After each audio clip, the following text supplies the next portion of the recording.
Bonjour, bienvenue sur la chaîne Naya Conseil. On confond intensité et amour.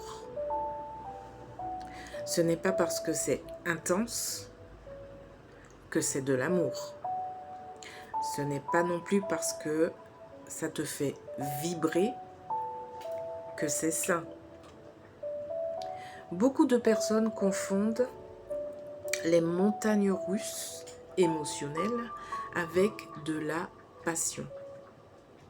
Les disputes fréquentes, la jalousie excessive, le manque permanent, les réconciliations qui sont explosives. Mais si ce que tu appelles amour était simplement une dépendance à l'intensité. Donc aujourd'hui, on va essayer de clarifier cette confusion. D'abord, essayons de comprendre ce que signifie vraiment intensité. Qu'est-ce que l'intensité en amour? L'intensité, ce n'est pas de la profondeur. C'est juste une forte variation d'émotions. Alors, un jour, tu vas être au sommet, donc au plus haut. Tu seras euphorique. Tu auras la sensation d'être une personne unique pour le partenaire. Tu auras cette impression de fusion avec l'autre. Et l'excitation sera permanente. Mais le lendemain, tu vas être, ou tu vas plutôt te sentir au plus bas. Et ça va te faire, ou ça va plutôt te conduire à avoir des doutes, des peurs, de la frustration et aussi une certaine colère. C'est ce qu'on appelle les montagnes russes. Les montagnes russes émotionnelles. On ne parle pas du manège. Donc, tu auras des hauts très hauts, mais tu auras aussi des bas qui seront très bas. Et ce mouvement constant va créer une sensation très forte. Et le cerveau, bah oui, il aime les sensations fortes.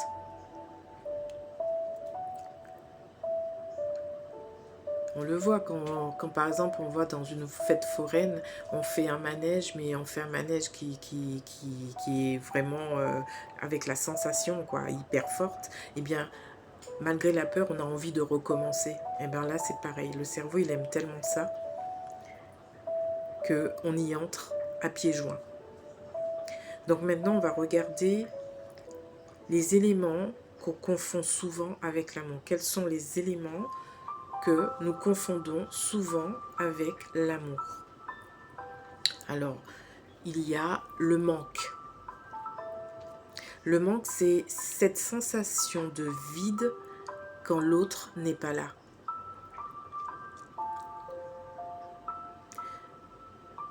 Parce que dans une relation intense, chaque absence va te sembler insupportable.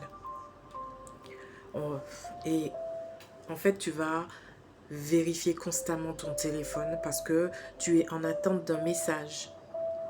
Tu vas imaginer toujours le pire. Et pourquoi?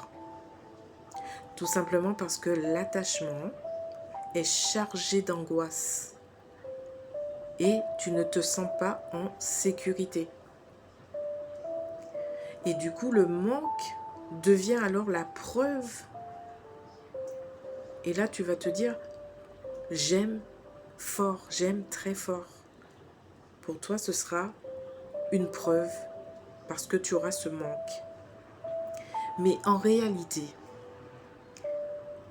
il peut être seulement la preuve d'une dépendance émotionnelle. C'est tout.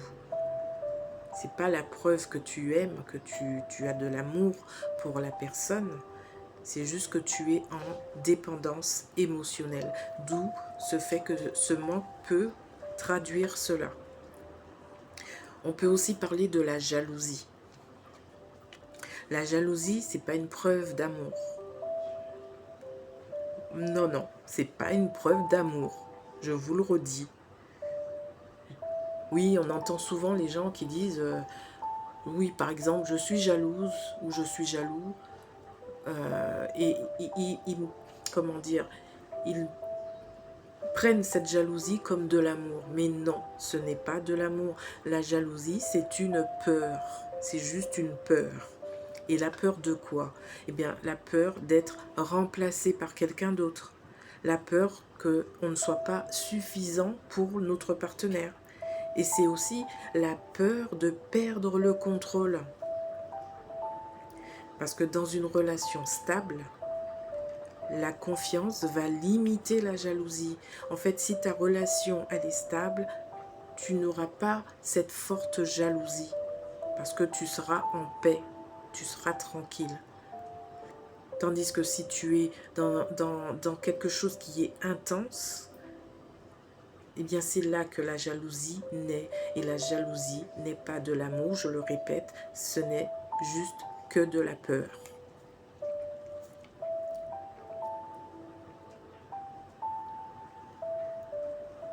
Dans une relation intense, donc, la peur alimente la jalousie.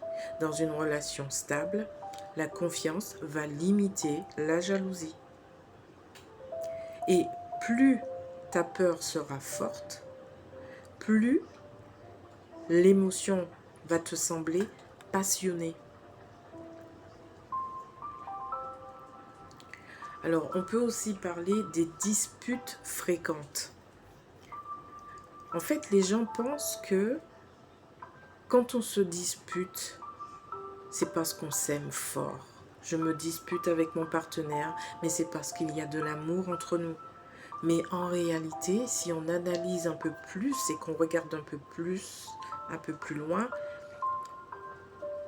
eh bien on verra surtout que plus la relation elle est instable, plus les réactions vont être excessives.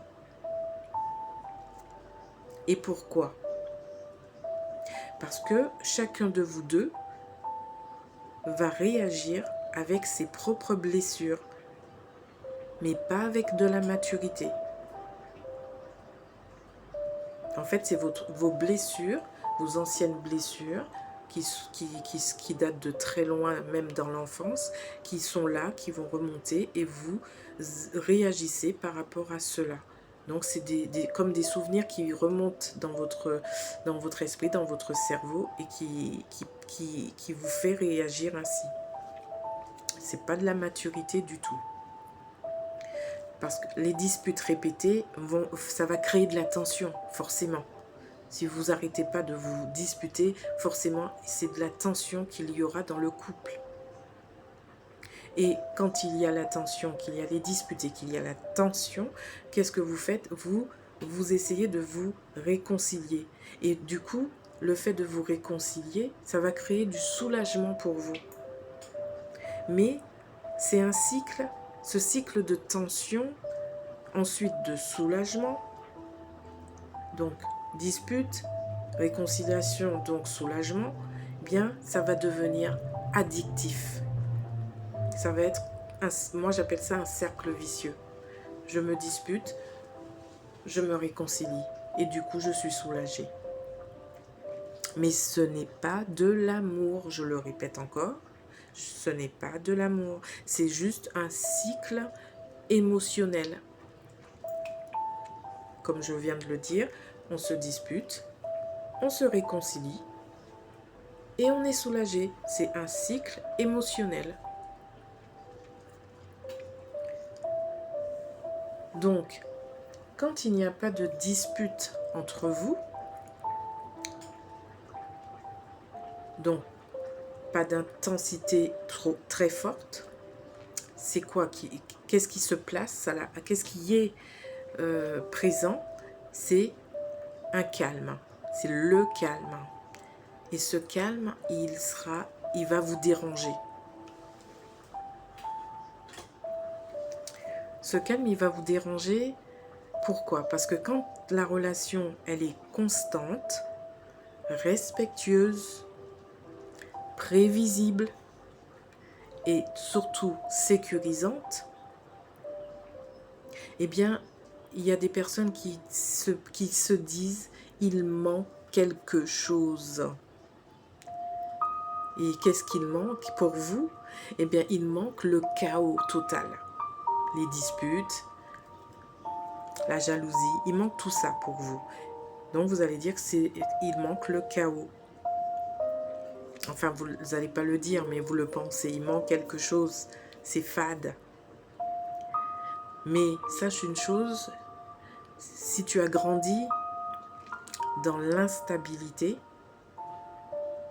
bien le calme va te paraître très étrange.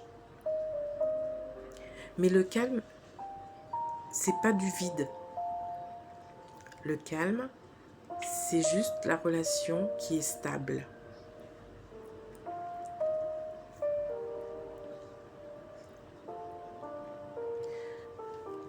J'aimerais rajouter quelque chose par rapport au style d'attachement.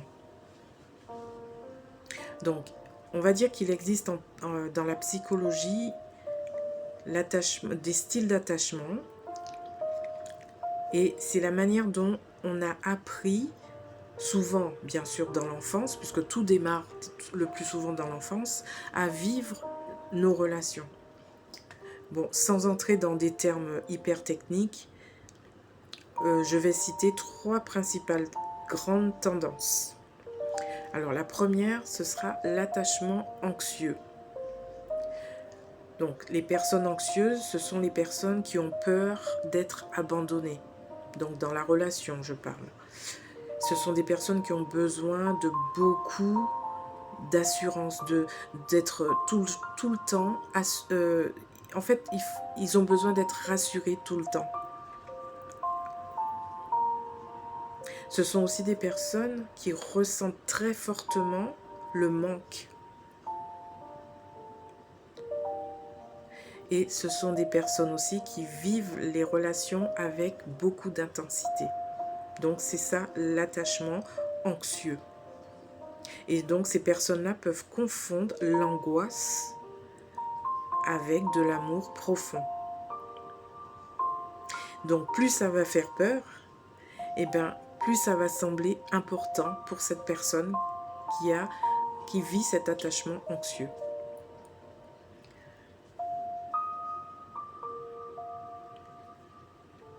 Alors, la deuxième tendance dans le style d'attachement, c'est l'attachement évitant.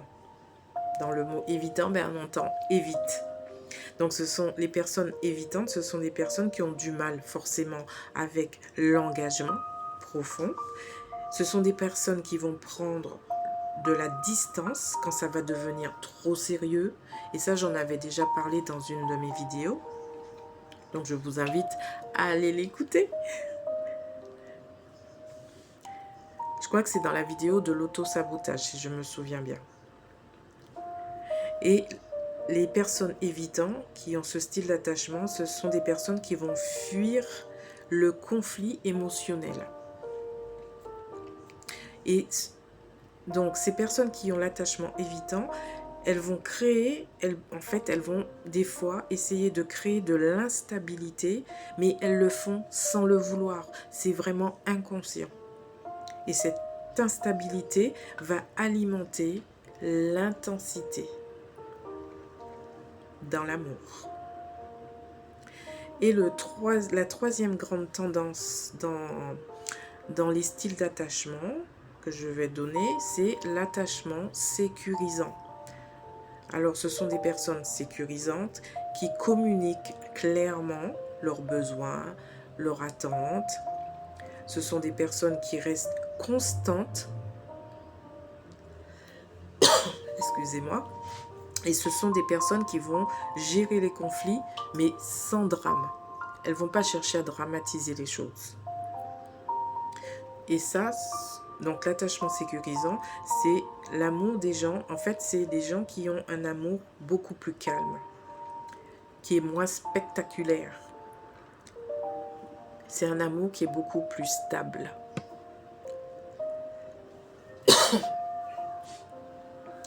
Donc je voudrais juste rajouter que souvent, une personne qui est anxieuse, elle va être attirée par une personne qui est évitante. La personne anxieuse va être attirée par la personne évitante parce que il y a ce truc qu'on dit, cette phrase qu'on dit souvent, fuis-moi, je te suis-moi, je te fuis. Eh bien, la personne qui est anxieuse, qui est attirée par l'évitante, c'est un peu ce jeu-là qu'il y a entre eux.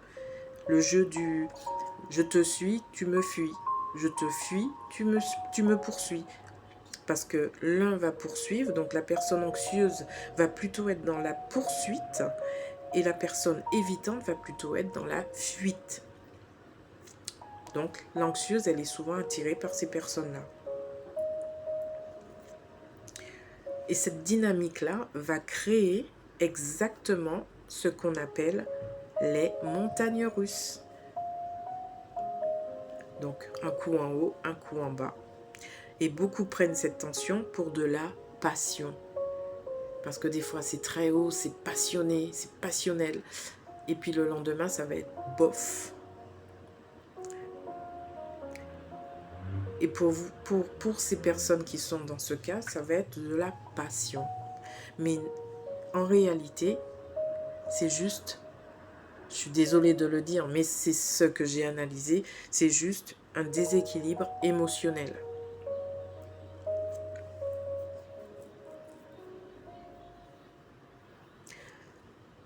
Parfois, ce n'est pas que tu aimes plus fort, c'est simplement que ton style d'attachement rend l'amour plus anxieux. C'est tout. Et je vais te dire quelque chose de très important. Ne présente pas ça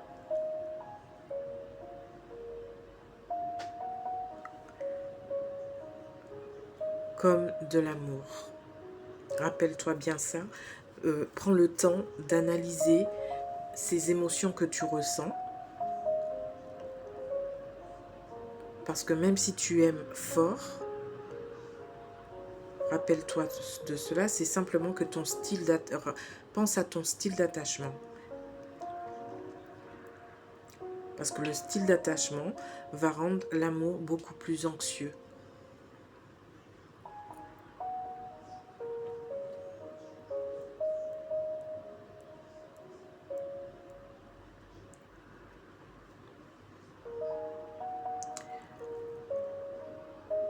Alors, pour terminer avec ce thème, je dirais simplement que l'amour sain ne t'épuise pas. Ça, c'est quelque chose que je répète, je pense, depuis quelques vidéos.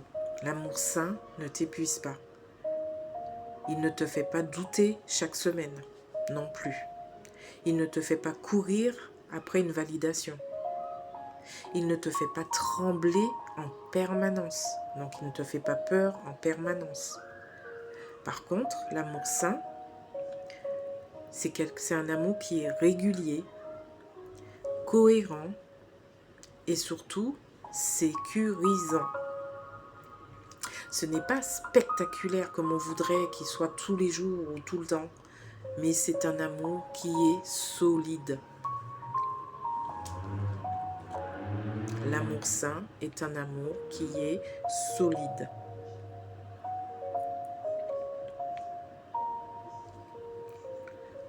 Ne confonds surtout pas l'adrénaline avec l'amour. Donc ne confonds pas le côté, l'adrénaline, l'intensité justement, avec de l'amour. Ce qui te rend anxieuse ou anxieux n'est pas forcément profond. Tandis que ce qui est calme, et rappelle-toi aussi que ce qui est calme n'est pas fade. C'est ça que je préfère dire comme phrase. Ce qui est calme n'est pas forcément un amour fade. Et parfois, ce que tu appelles passion C'est simplement une habitude émotionnelle. Donc, apprends à reconnaître la paix. Parce que l'amour mature ressemble plus à la stabilité plutôt qu'à une tempête. Donc, fais bien la différence quand tu feras ton analyse entre l'amour mature, qui elle va être stable, et comment dire, l'émotion, si elle est dans la tempête, si elle est dans l'orage, dans les disputes, etc. Eh bien, c'est là qu'il faut faire attention. Ce n'est pas forcément de l'amour. C'est simplement un moment émotionnel, mais qui est simplement de passage. C'est quelque chose que tu vas vivre avec intensité, mais c'est seulement passager. Ce sera ça. Par contre, si c'est stable dans le temps, eh bien là, oui, tu pourras dire que c'est de l'amour. Mais si tu ressens les choses hyper fort, que tu ne te sens pas, comment dire, en sécurité, que tu te poses plein de questions et que ça dure dans le temps, alors là, il faut réfléchir. Là, il faut prendre le temps d'analyser et de comprendre ta situation pour pouvoir avancer. Voilà, je vais vous laisser sur ces quelques mots. Et je vous dis donc merci de m'écouter. Et à très bientôt sur cette chaîne Naya Conseil pour d'autres analyses sur d'autres thèmes.